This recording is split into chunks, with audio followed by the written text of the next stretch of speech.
Why is it so notoriously difficult to exterminate a cockroach infestation? And how do they become immune to bug sprays so quickly? Let's use a simple diagram to make the relationship easier to see. बस इससे picture clear हो जाएगी। सबसे पहले big picture समझते हैं।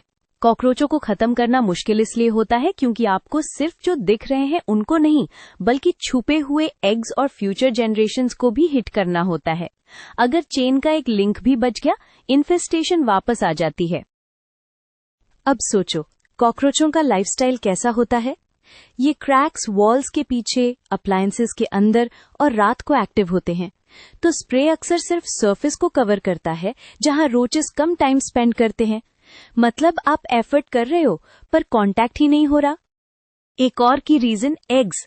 Cockroaches egg cases बनाते हैं जो काफी प्रोटेक्टेड होते हैं।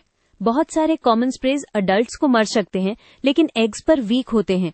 तो लगता है प्रॉब्लम सॉल्व हो गई, फिर कुछ हफ्तों बाद नए निम्स हैच हो जाते हैं and your back to square one. और कॉकरोचेस फास्ट रिप्रोड्यूसर्स होते हैं। शॉर्ट लाइफ साइकिल का मतलब है जेनरेशंस जल्दी चेंज होती हैं। जब जेनरेशन टाइम छोटा होता है, एवोल्यूशन भी फास्ट दिखता है, क्योंकि सिलेक्शन हर फ्यू वीक्स या मंथ्स में रिपीट हो जाता है।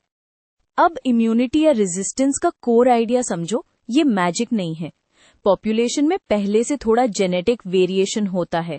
स्प्रे लगता है, जो सेंसिटिव रोचेस होते हैं वो मर जाते हैं, और जो नेचुरली थोड़े रेजिस्टेंट होते हैं वो सर्वाइव कर जाते हैं।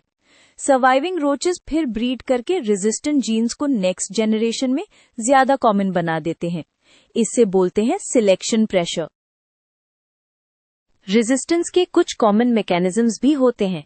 कभी रोच के बॉडी एंजाइम्स स्प्रे को डिटॉक्स कर देते हैं, कभी टारगेट साइड चेंज हो जाती है जहां इंसेक्टिसाइड एक्ट करता है, कभी क्यूटिकल थिकर हो जाती है जिससे केमिकल अंदर कम जाता है, और कभी बिहेवियर चेंज हो जाता है जैसे स्प्रेड एरियाज अवॉइड करना।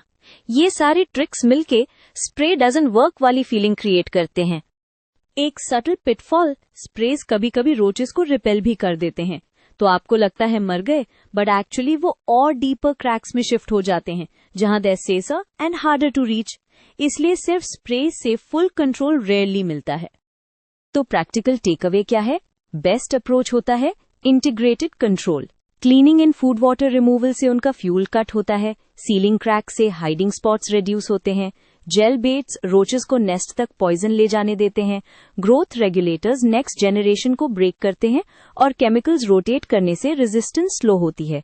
ये कॉम्बो पेस्ट इन्फेस्टेशन को ट्रूली कोलैप्स करता है।